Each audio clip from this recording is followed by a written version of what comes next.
Magandang hapon, yun po ay araw ng Linggo, May 26, 2024. Narito po muli ang update sa lagay ng panahon.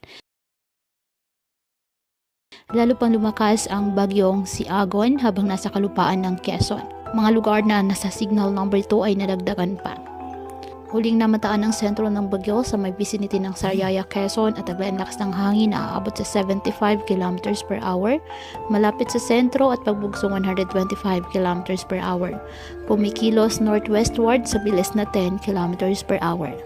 Nakataas pa rin ngayon ang signal number 2 sa the northern and central portion of Quezon, Laguna, eastern portion of Batangas, eastern portion of Rizal, habang signal number 1 naman diyan po sa may southern portion of Isabela, southern portion of Quirino, southern portion of Nueva Vizcaya, eastern and southern portion of Nueva Ecija, Aurora, southern portion of Bataan, eastern portion of Pampanga, Bulacan, Metro Manila, rest of Quezon, rest of Rizal, Cavite, rest of Batangas, northern and central portion of Oriental Mindoro, Marinduque, extreme northern portion of Romblon at Camarines Norte at Camarines Sur.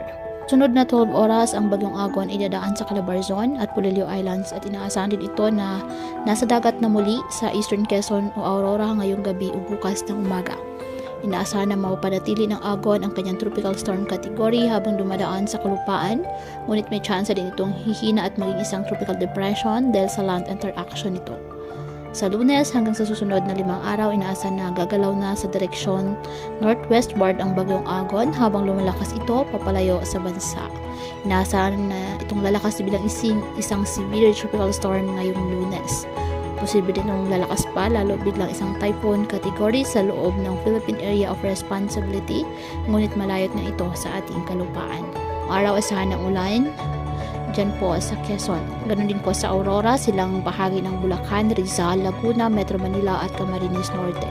Asahan din po ang mga pag-ulan sa silang bahagi ng Isabela, Nueva Ecija, nalalabing bahagi ng Bulacan, silang bahagi ng Pampanga, Cavite, Batangas, Oriental Mindoro, Occidental Mindoro, Romblon, Purihas Island, kanlurang bahagi ng Camarines Sur, Cuyo Islands, Aklan at Antique. Kaya patuloy pa rin po natin na pinag-iingat ang ating mga kababayan sa banta po ng mga posibilidad ng pagbaha at pagguho ng lupa, lalo na kapag may malalakas na ulan. At ugaliin po na magdala palagi ng payong o kahit anong panangga sa ulan sa tuwing lalabas po ng ating mga tahanan. At yan po muna ang update sa lagay ng panahon ngayong araw.